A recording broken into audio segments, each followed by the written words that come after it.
Hello student, I am Aritra Chakraborty. Today we are going to perform the short circuit test of a single phase transformer.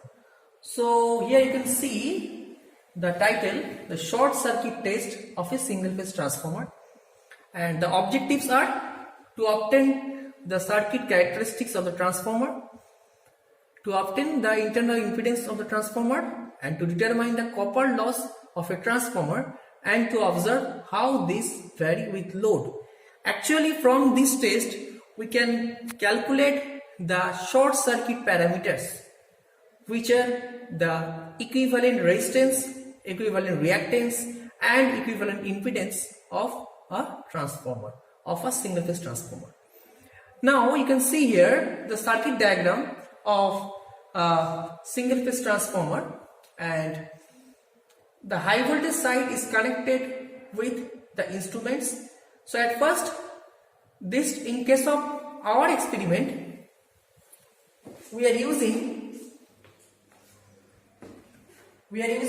this transformer of 1 kVA rating. The power rating of the transformer is 1 kVA, and the low voltage side is a 110 volt supply is fed, or the supply voltage in low voltage side, that is 110 volt, and in case of high voltage side, that is 220 volt. So in case of short circuit test,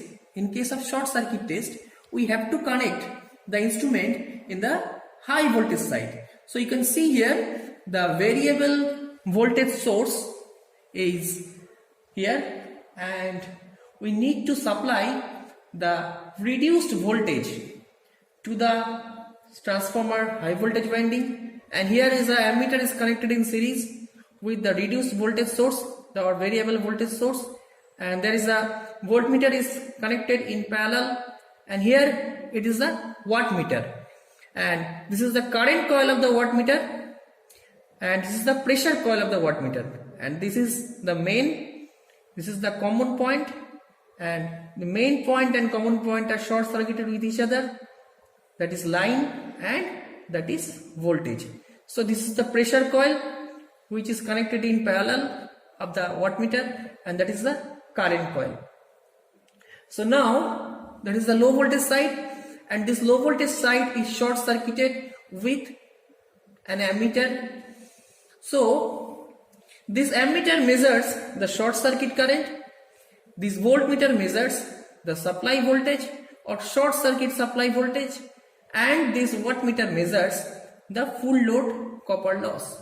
And by this ammeter we can see the full load current of low voltage winding or short circuit current of low voltage winding, that is the full load current, and by this ammeter we can measure the full load current of the high voltage winding or the short circuit current of high voltage winding.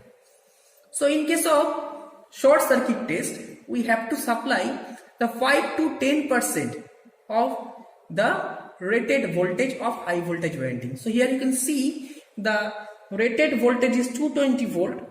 So we have to supply the voltage that is in between 11 volt to 22 volt. That means 5 to 10%, because there is a short circuit is occurred in the low voltage winding. So when we feed the reduced voltage, we can achieve the short circuit current or the full load current.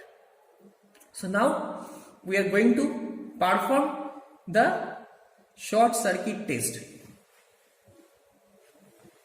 So here you can see that is the panel where the short circuit test is done.